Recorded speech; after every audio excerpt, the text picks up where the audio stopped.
हज़रत पर वही का इब्तिदाई दौर अच्छे सच्चे पाकीज़ा ख्वाबों से शुरू हुआ।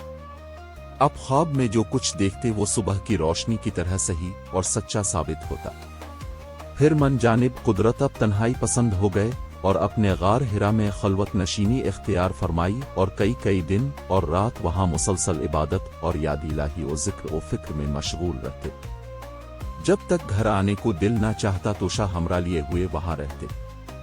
तोशा खत्म होने पर ही अहलिया मोहतरमा हजरत खदीजा रजी अल्लाह अन्हा के पास तशरीफ लाते और कुछ तोशा हमरा लेकर फिर वहां जाकर खलवत गुजी हो जाते। यही तरीका जारी रहा यहाँ तक कि अब पर हक मुनकशिफ हो गया और अब गार हिरा ही में क़याम पजीर थे कि अचानक हजरत जिब्रील अलैहि अस्सलाम अब के पास हाजिर हुए और कहने लगे कि मोहम्मद पढ़ो। अब फरमाते हैं कि मैंने कहा कि मैं पढ़ना नहीं जानता। अब फरमाते हैं कि फरिश्ते ने मुझे पकड़कर इतने जोर से भींचा कि मेरी ताकत जवाब दे गई। फिर मुझे छोड़कर कहा कि पढ़ो। मैंने फिर वही जवाब दिया कि मैं पढ़ा हुआ नहीं हूं। इस फरिश्ते ने मुझको निहायत ही जोर से भींचा कि मुझको सख्त तकलीफ महसूस हुई। फिर इसने कहा कि पढ़। मैंने कहा कि मैं पढ़ा हुआ नहीं हूं। फरिश्ते ने तीसरी बार मुझको पकड़ा और तीसरी मर्तबा फिर मुझको भींचा। फिर मुझे छोड़ दिया और कहने लगा कि पढ़ो अपने रब के नाम की मदद से जिसने पैदा किया और इंसान को खून की फटकी से बनाया। पढ़ो और आपका रब बहुत ही मेहरबानियां करने वाला है। बस यही आयतें अब हजरत जिब्रील अलैहि अस्सलाम से सुनकर इस हाल में गार हिरा से वापस हुए कि आपका दिल इस अनोखे वाकया से कांप रहा था। अब हजरत खदीजा के यहाँ तशरीफ लाए और फरमाया कि मुझे कंबल ओढ़ा दो, मुझे कंबल ओढ़ा दो। लोगों ने आपको कंबल ओढ़ा दिया। जब आपका डर जाता रहा तो अपने अपनी ज़ौजा मोहतरमा हजरत खदीजा रजी अल्लाह अन्हा को तफसील के साथ ये वाकया सुनाया और फरमाने लगे कि मुझको अब अपनी जान का खौफ हो गया है।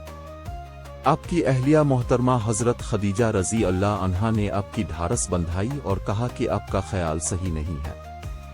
खुदा की कसम आपको अल्लाह कभी रुस्वा नहीं करेगा। अब तो अखलाक फाजिला के मालिक हैं, अब तो कुंबा परवर हैं, बेकसों का बोझ अपने सर पर रख लेते हैं, मुफलिसों के लिए अब कमाते हैं, मेहमान नवाजी में अब बेमिसाल हैं और मुश्किल वक्त में आप अमर हक का साथ देते हैं। ऐसे औसाफ हसना वाला इंसान यूं बेवक्त जिल्लत और ख्वारी की मौत नहीं पा सकता। फिर मजीद तसल्ली के लिए हजरत खदीजा रजी अल्लाह अन्हा आपको वर्का बन नौफल के पास ले गईं, जो उनके चचाजाद भाई थे और जमाना जाहिलियत में नसरानी मजहब इख्तियार कर चुके थे और इब्रानी जबान के कातिब थे। चुनांचे इंजील को भी हसब मंशाए खुदावंदी इब्रानी जबान में लिखा करते थे। इंजील सरयानी जबान में नाजिल हुई थी, फिर उसका तर्जमा इब्रानी जबान में हुआ। वर्का इसी को लिखते थे। वो बहुत बूढ़े हो गए थे, यहाँ तक कि उनकी बीनाई भी रुखसत हो चुकी थी।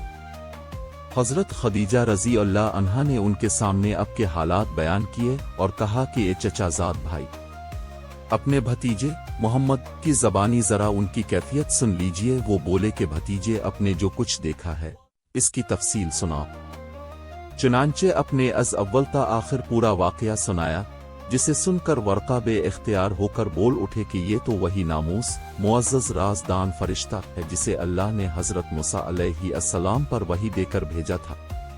काश मैं आपके इस अहद नबुव्वत के शुरू होने पर जवान उम्र होता। काश मैं इस वक्त तक जिंदा रहता जबकि आपकी कौम आपको इस शहर से निकाल देगी।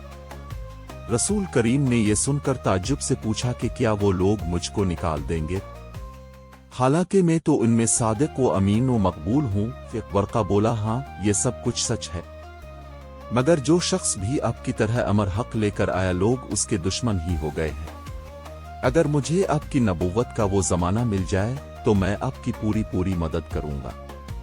मगर वर्का कुछ दिनों के बाद इंतकाल कर गए। फिर कुछ अरसा तक वही की आमद मौकूफ रही।